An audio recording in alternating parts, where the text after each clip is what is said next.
Hola una vez más, estamos aquí en las instalaciones de la Iglesia Bautista Ebenezer. Este domingo 28 de enero estamos ya terminando el primer mes del año y una vez más nos reunimos para alabar a nuestro Dios, para orar, interceder unos por otros y para reflexionar en la palabra de Dios. En esta ocasión, en la mañana, reflexionamos acerca de este pasaje que aparece en Jeremías capítulo 17, donde hay una maldición y una maldición para aquel que confía en el hombre y una bendición para aquel que confía en Dios. Y veíamos cómo hay que tener mucho cuidado con no interpretar mal este texto, en el sentido de pensar que tenemos que vivir con desconfianza para con los demás. No, en el contexto en el que se escribe este pasaje se refiere a dejar de lado a Dios y pretender que solo en nuestras propias fuerzas vamos a poder resolver las circunstancias que nos desbordan. Jeremías, o Dios a través de Jeremías, nos invita a confiar plenamente en Dios, a tomar esta decisión de poner nuestra fe en Dios, porque hay una bendición muy grande. Se compara a aquella persona que confía en Dios con un árbol que se planta junto a un río, similar a lo que nos enseña el Salmo 1. Pero también veíamos que confiar en Dios se puede aprender a hacerlo. Podemos aprender a confiar en Dios. Como muchas cosas de la vida cristiana, no son cosas que surjan de forma natural o espontánea, sino se necesita una disciplina y un ejercicio espiritual para poder desarrollar. Y en este caso, la confianza en Dios se puede aprender a desarrollar. Ahora, ¿cómo lo hacemos? Podemos tomar algunas acciones muy concretas, muy específicas para incrementar nuestra confianza y aprender a confiar en Dios. En primer lugar, tenemos que tomar la decisión de confiar en Dios, tomar la decisión de creerle y hacer un pacto, un convenio con Él, de poner nuestra confianza en Él y no en nuestras propias fuerzas, no en nuestros recursos económicos o sociales, sino confiar en que Dios está con nosotros y que podemos descansar precisamente en su amor, en su soberanía y en su poder. Pero también hablábamos acerca de que para aprender a confiar en Dios, nosotros tenemos que pasar tiempos de intimidad con Dios. Nosotros no podemos confiar en alguien que no conozcamos. Y la mejor manera de conocer a Dios es a través de las disciplinas espirituales.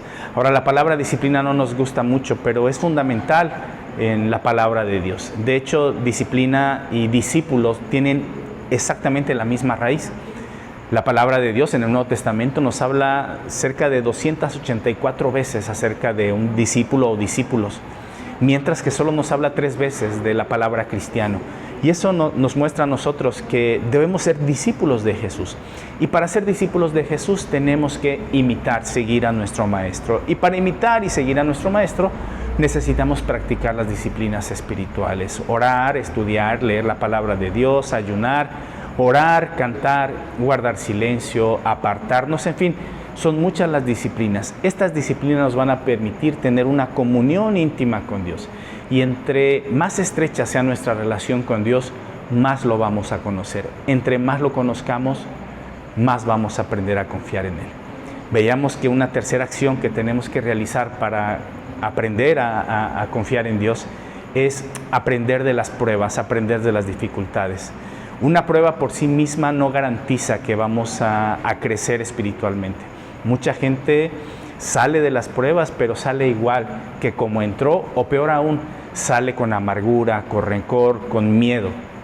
Tenemos que aprender de las pruebas. Tenemos que estar dispuestos a reconocer que sí, aunque pasemos por situaciones de duda, de temor, de dolor, de llanto, aprendemos cómo Dios es fiel y cómo nos ha ayudado, y que de alguna manera esa prueba nos permite conocer mejor el poder de Dios y nos permite también crecer como cristianos. Una cuarta acción que vimos en este día, en la mañana, es aprender a ver la mano de Dios en la vida de las otras personas. Por eso es importante dar testimonio, por eso es importante darle gloria a Dios confesando lo que Dios ha hecho en nuestras vidas. De hecho, esta forma de pensar era la forma de pensar que tenía el pueblo de Dios. Las cosas que se escribieron en el Antiguo Testamento fueron precisamente para eso, para recordar a las generaciones venideras quién era Dios y que pusieran su confianza en Él. Eso nos enseña la teología del Pentateuco. Los salmos también hablan de las grandes maravillas de Dios porque tratan de enseñar a todas las generaciones quién es Dios y que confíen y lo adoren solo a Él. Y finalmente, el último punto que vimos acerca de cómo aprender a confiar en Dios es pues estar dispuestos a conocer el verdadero mensaje de Dios, conocer el Evangelio. Cuando nosotros tenemos una idea distorsionada de lo que es el Evangelio, de lo que son las buenas nuevas de salvación, empezamos a suponer que Dios tiene que hacer determinadas cosas. Cuando Dios no las hace, nosotros nos frustramos, nos decepcionamos y dejamos de confiar. Pero el problema no es Dios. El problema es que nosotros teníamos una idea distorsionada de lo que es la vida, de lo que es el mensaje, de lo que es Dios, de lo que Él ofrece, de aquello a lo cual se compromete. Entonces necesitamos estudiar bien la palabra de Dios y entender cuál es el mensaje de salvación. Y por la tarde, hace unos momentos aquí en Coram Deo, vimos acerca del silencio. Vimos cómo esta disciplina espiritual de pronto se puede confundir con una virtud, y es que es ambas cosas. El silencio es tanto una virtud como una disciplina espiritual. La diferencia es que el silencio es una virtud cuando ya hemos desarrollado cierta madurez espiritual. Se convierte en una disciplina cuando de forma consciente empiezo a tomar la decisión de empezar a guardar silencio.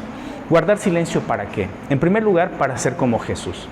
La palabra de Dios nos enseña que en medio de un proceso injusto que le siguieron a Jesús, Jesús callaba.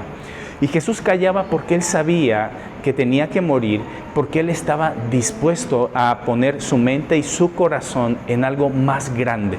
Él pudo haberse defendido de las infamias, de las mentiras que decían, y pudo haber ganado un debate frente a aquellos que lo acusaban. Sin embargo, Él decide callar para ganar lo mejor, cumplir con su misión y ganar la salvación de aquellas personas que hemos creído en Jesús. Así que necesitamos aprender a callar porque Jesús también callaba. Tenemos que aprender a callar porque es una manera también de adorar a Dios.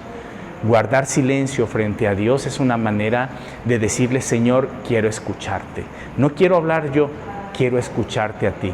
Guardar silencio delante de Dios también es reconocer su soberanía. Y que cuando Dios decide hacer algo, aunque a veces no lo entienda o aunque a veces no esté de acuerdo, yo guardo silencio y reconozco la soberanía de Dios. Guardar silencio también me ayuda a enfocar mis pensamientos en Dios, dejar de distraerme en otras cosas y enfocarme en Dios. Y por último, también guardar silencio al final puede desarrollar esta virtud. Comienza como una disciplina y se transforma en una virtud. Y el libro de Proverbios nos enseña en muchas ocasiones que guardar silencio nos ayuda a guardar nuestra vida, nos ayuda a evitar angustias, nos ayuda a no errar, a no equivocarnos, a no decir cosas que no deberíamos decir. Así que la invitación y el reto es empezar a tener mini retiros, empezar con toda intención o de forma intencional, pues, guardar silencio, tomar ocasiones para guardar silencio.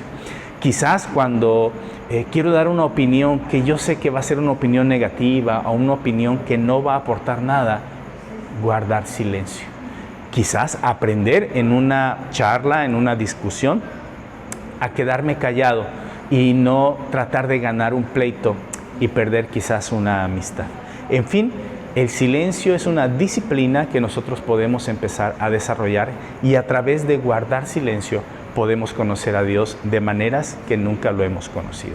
Eso es lo que vimos el día de hoy aquí en Ebenecer y les invito a que nos acompañen. Domingo a domingo nos reunimos aquí en la calle 2 de abril número 18 en la colonia Perpetuo Socorro en Iguala Guerrero a las 11 de la mañana y a las 7 de la noche para alabar y para reflexionar en la palabra de Dios. Que tengan una bonita semana y que Dios los bendiga. Nos vemos, si Dios lo permite, dentro de 8 días.